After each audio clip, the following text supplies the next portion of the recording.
పిరికి పందలు. మేమంతా మీతో యుద్ధం చేయడానికే వచ్చాం. మీరు అలా వెన్ను చూపించి పారిపోతారా? ఆగండి!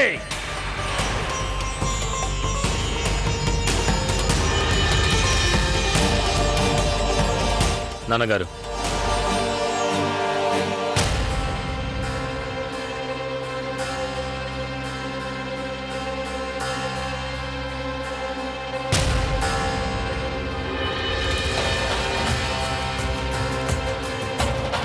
ఇది షరీఫుద్దీన్ పంపిన వర్తమానం. చదువు.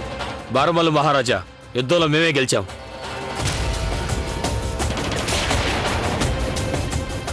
ఇక ఆమేరు విషయం ఏం చేయాలో తమరితో చర్చించాల్సి ఉంది. సందేశం అందగానే తమరు వచ్చి మమ్మల్ని కలుసుకోండి. మీరు గనక 3 రోజుల్లో నన్ను కలవడానికి రానట్లయితే ఆమేరు యువరాజుల ముగ్గురిని చదువు భగవాన్. ఆమేరు ముగ్గురు రాకుమారుల మరణానికి ఆమేరు రాజ్యానిదే బాధ్యత అవుతుంది.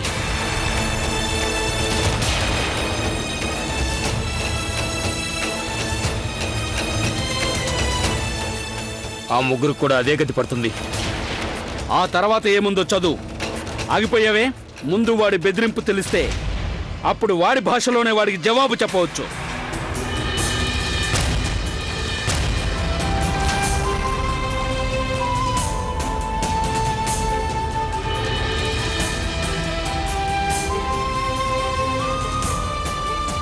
చదవండి. ఆ ముగ్గురు రాకుమారులు కూడా ఆమేరు రాజ్యానికి కాబోయే అల్లుడికి పట్టిన గతే పడుతుంది.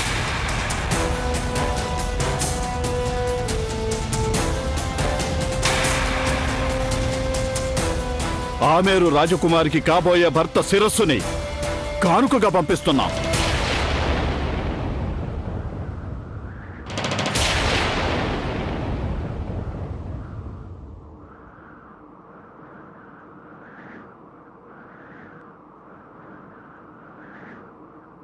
ఇక నీ కుమారుల శిరస్సులు ఎలా పంపించాలో స్వయంగా నిర్ణయించుకోండి.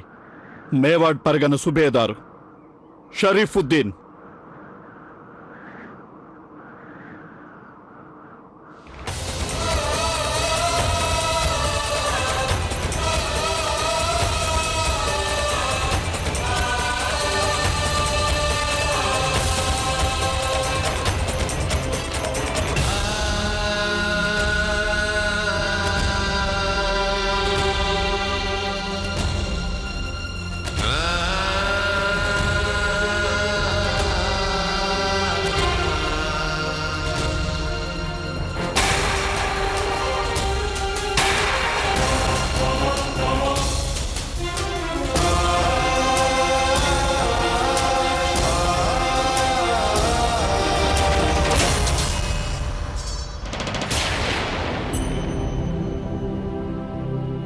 నేను జలాలుద్దీన్ తల నరికి మహారాజా బార్మల్ పాదాల వద్ద ఉంచుతాను. అదే నేను ఇవ్వబోయే కానుక.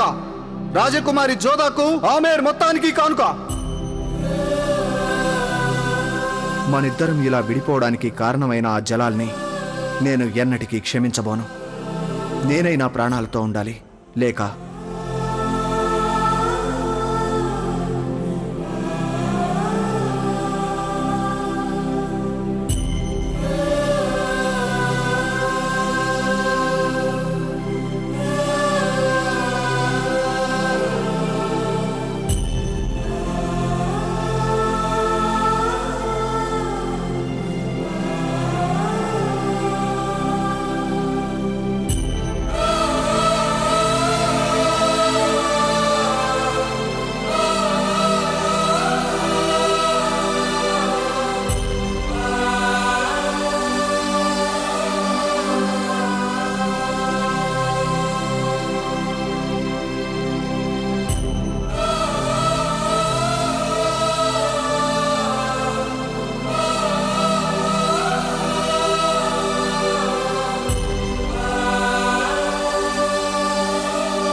జోదా కళ్ళు తెరువు తల్లి. ఇది సోదమ్మ మాటనే నిజం. నైజాలు మారిపోవచ్చు మైనావతి. ఆ విధి తనని తన గమ్యానికి చేర్చి తీరుతుంది. వీల్లేదు. జోదా, కళ్ళు తెరిచి మాట్లాడమ్మా. అత్తయ్య గారు,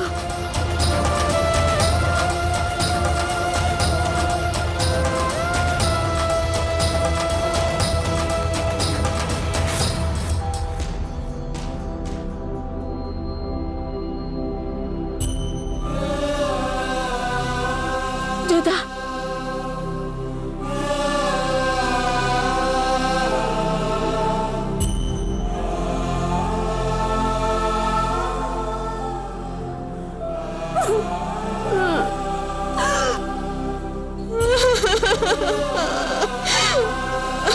నువ్వు కంట తడి పెడితే నేను చూడలేను తల్లి.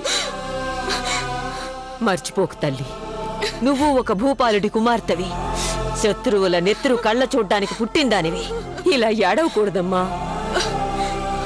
భూపాలకులంటే అయిన వాళ్ళు ప్రాణాలు బలి ఇచ్చినప్పుడు పువ్వులు కురిపిస్తారు. ఇలా విలపించరమ్మా. నువ్వు ఆమేరు రాజకుమార్తెవి తల్లి. ఆమేరు ఇప్పుడు ఆపదలో చిక్కుకుంది. ఇలాంటి స్థితిలో నువ్వు ధైర్యంగా ఉండి తీరాలి. ధైర్యంగా ఉండు తల్లి. ఇలా భయపడకూడదు. వాళ్ళని ఎదుర్కోవాలి. మీలో ఏ ఒక్కరూ కంగారు పడవలసిన అవసరం లేదు. మీ భర్తల్ని కాపాడ్డానికి భారమల్లు ఇంకా ఉన్నాడు. తను కేవలం ఆమేరుకు మాత్రమే రాజు కాదు, ఆ ముగ్గురిని కన్న తండ్రి. తండ్రిని కావడానికన్నా ముందు నేను ఆమేరుకి మహారాజుని. నా దృష్టిలో రాజధర్మం అన్నిటికంటే గొప్పది. అందువల్లే నేను అన్నిటికంటే ముందు ఆమేరు గురించి ఆలోచిస్తాను. ఆ తర్వాతే కుటుంబం గురించి. ఏ పరిస్థితిలోనూ నేను ఆమేరు పరువుని బజార్ను పడనివ్వను. వాళ్ళని మనం గెలిచి ఉండకపోవచ్చు, కానీ ఇంతవరకు ఓటమి అంగీకరించలేదు. వాళ్ళు ఏం చెప్పినా నేను వినబోను. వాళ్ళ మాటలు సహించబోను. ఏమిటి? భారమల్లు అలా చేసుండడు. తనలా చేసుండడు.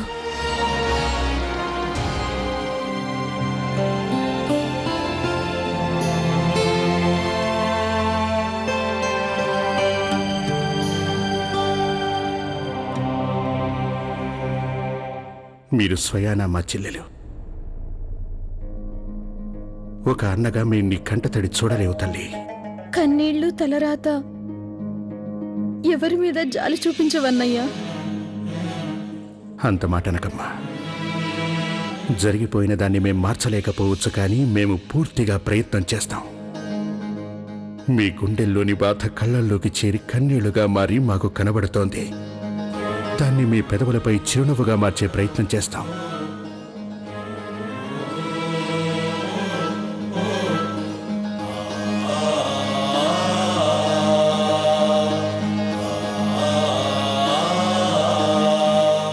బక్షీబాను విషయంలో అంతగా దిగులు పడకు జలాల్. ఇబ్రహీం కన్ను మూసి ఇప్పటికే 8 నెలలు గడిచిపోయింది. కాలంతో పాటుగా ఆ గాయం కూడా మానిపోతుంది. తప్పు మన్నించండి మహారాణి గారు. గాయం మానిపోయినా కాలంతో పాటు అది శూలంలా గుచ్చుకుంటూనే ఉంటుంది. మనం బక్షీబానుకి జీవితం మీద తిరిగి ఆసక్తి కల్పించాలి. తను మళ్లీ నవ్వగలిగేలా కారణం చూపాలి. అంటే మనం బక్షీబానుకి 2వ పెళ్లి చెయ్యాలి.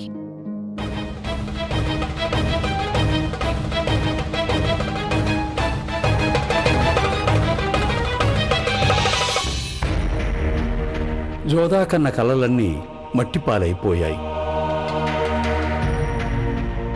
సూర్యభానుడి మరణం జోదాని నిస్సహాయురాల్ని చేసేసింది.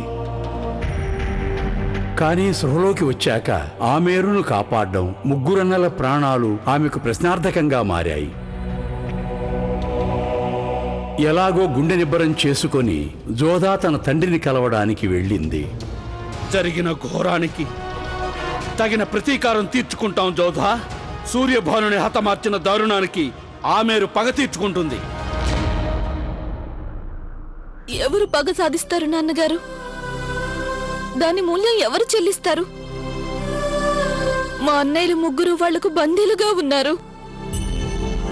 వేలాది మంది సైనిక వీరులు వాళ్ల వద్ద బందీలుగా ఉన్నారు. మీరిప్పుడు ముందుకు వేసే అడుగు వాళ్ళందరి ప్రాణాల్ని బలి తీసుకుంటుంది నాన్నగారు. అయితే ఏం చేయమంటావు? మొగలాయుల ముందు లొంగిపోమ్మంటావా?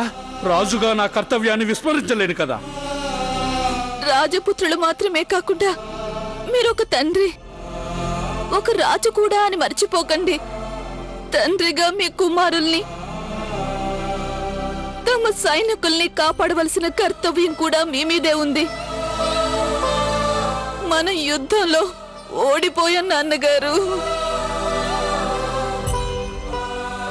పోగొట్టుకోవలసింది పోగొట్టుకున్నాము, కానీ ఇంకా మిగిలి ఉన్నదాన్ని మనం మిగిలించుకోవాలి నాన్నగారు. నాకు మా అన్నయ్యల్ని పోగొట్టుకోవడం ఇష్టం లేదు నాన్నగారు, ఇష్టం లేదు. అంతేకాకుండా ఇకపై మనకి వేరే గత్యంతరం కూడా ఏమీ లేదు. వాళ్ళ షరతులు ఒప్పుకుని తీరాలి. నేనేమో నాకు కాబోయే భర్తను పోగొట్టుకున్నాను, కానీ నా వదినల బతుకుల్లో, మిగతా సైనికుల భార్యల బతుకుల్లో పసుపు కుంకుమలు నిండిపోతే నేను తట్టుకోలేను నాన్నగారు. తల్లి జోదా, నువ్విప్పుడు అన్న ఈ మాటలు విన్నవాళ్లు నిన్ను పిరికిదానివనుకుంటారు. కానీ నాకు తెలుసమ్మా, నీ బాధని దిగమింగి ఇతరుల జీవితాల గురించి ఆలోచించడానికి ఎంత ధైర్యం కావాలో నాకు తెలుసు. నేను అర్థం చేసుకోగలను తల్లి.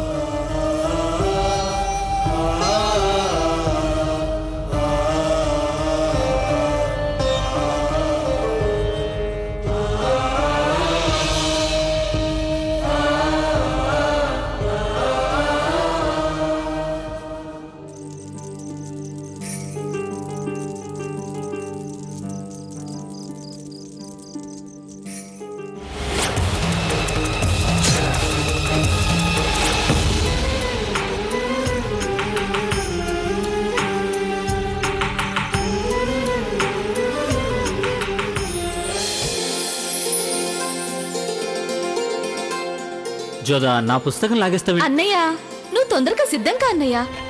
ఇవాళ బికానీరు రాజకుమారి వివాహం కదా, నేనెప్పుడో సిద్ధమైపోయాను. అది తెలుస్తోందిగా, ఎంతో అందంగా కనిపిస్తున్నావు. నిన్ను చూస్తే ఇవాళ నీకే పెళ్ళనిపిస్తోంది. అరే, నా పెళ్లికి నేను ఇన్ని తక్కువ నగలు వేసుకుంటానా? నా పెళ్లికి నేను నువ్వు నాకు కానుకగా ఇచ్చిన మొత్తం నగలన్నింటినీ నా దగ్గరే పెట్టేసుకుంటాను. ఇంతకీ నా పెళ్లికి నువ్వేం వేసుకోబోతున్నావు? చెల్లెలి పెళ్ళంటే అన్నకి అలంకరించుకునే వ్యవధి ఎక్కడుంటుంది? 100 పనులు చూసుకోవాలి కదా. ఒకటి, నీ పల్లకి బయలుదేరినప్పుడు వెనకుండి అన్నలు బియ్యం పంచుతారు చూడు, అప్పుడు అందరికంటే ముందు నేనుంటాను. నీ పల్లకిని నేనే మోసుకెళ్తాను. జోదా,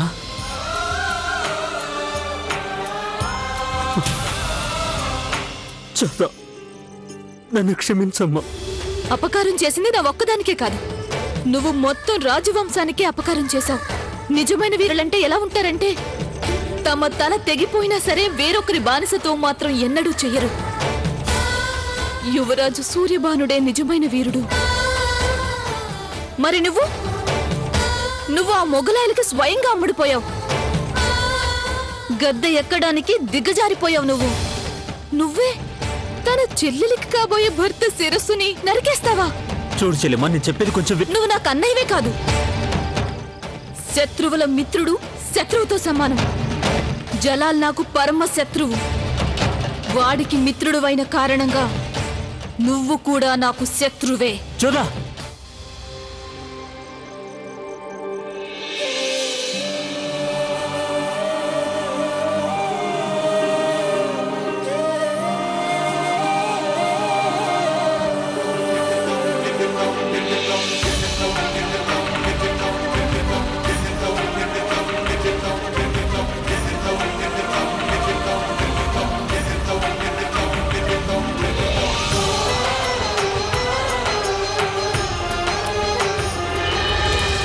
మేము మా పని కోసం సుజామలుని వాడుకున్నాము.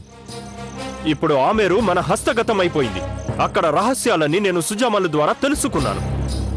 ఇక మనకి వాడితో ఎలాంటి పని లేదు. అయినా వాళ్ళకే పరాయి వాడైన వాడు మనకి అయిన వాడు ఎలా అవుతాడు? వాడొక వీరుడు, ప్రాణాలకు తెగించగలడు. సుజామల్, సుజామల్, సుజామల్, సుజామల్! ఇక్కడెవరు ఉన్నట్లేరు హుజూర్. పారిపోయారు హుజూర్, అదిగో అక్కడ చూడండి.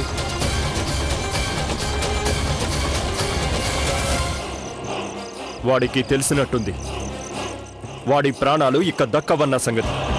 హుజూర్, ఆమీర్ మహారాజు బారాములు గారు మిమ్మల్ని కలవటానికి వచ్చారు. రాజు కాదురా వాడిప్పుడు నా బానిస.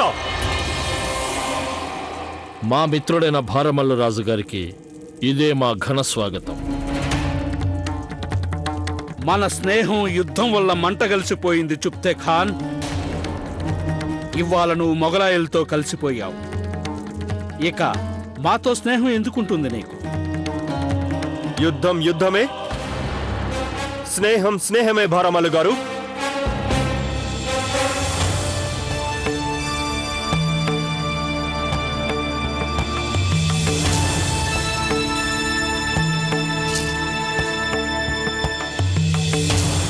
గెలుపోటములు సర్వసాధారణం. తీపి ఆరగించండి భారమల్లు గారు. మేం ఓడిపోయినందుకు సంబరాలు చేసుకోం షరీఫుద్దీన్. అయితే మేం గెలిచినందుకు సంబరం చేసుకోండి. నా కుమారుడు మా అన్న కుమారుడు ఎక్కడ? క్షేమంగానే ఉన్నారు. యుద్ధాలు నేను కూడా చేశాను షరీఫుద్దీన్, విజయాలు కూడా సాధించాను. గెలిచాక మేము ఓడిపోయిన సైనికుల్ని సగౌరవంగా వాళ్ళ ఇళ్లకు పంపించాం. పెద్ద మనసు అంటే ఏమిటో మీ దగ్గరే నేర్చుకోవాలి. కానీ మేము కూడా వెనకంజ వేసే రకం కాదు.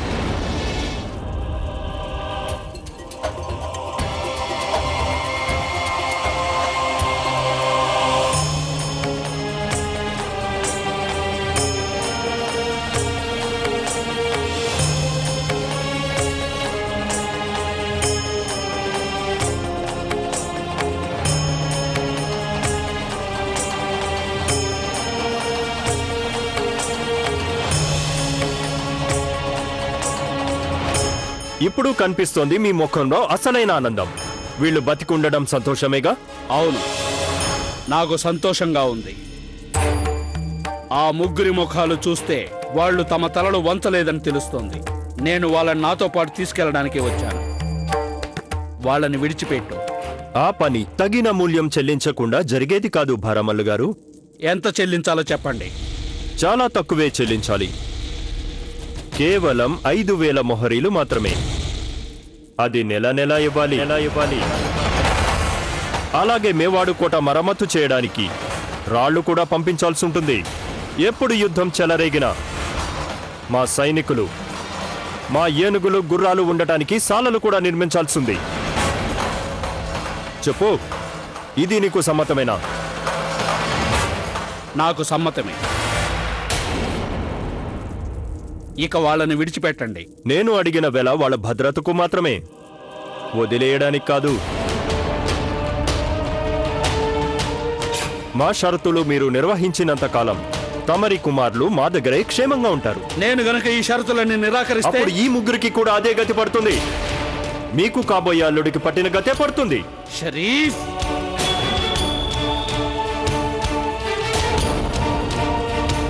సుబేదార్ గారు, నేను మాట్లాడతాను. మహారాజా, కాలానుగుణంగా వ్యవహరించాలి. ప్రస్తుతానికి వారు అడిగినవన్నీ అంగీకరించండి. సరైన సమయం చూసుకొని నేనేదైనా మేలు చేస్తాను. నేను నిస్సహాయుణ్ణే, కానీ నేను ఇప్పటికీ మీకు స్నేహితుణ్ణే.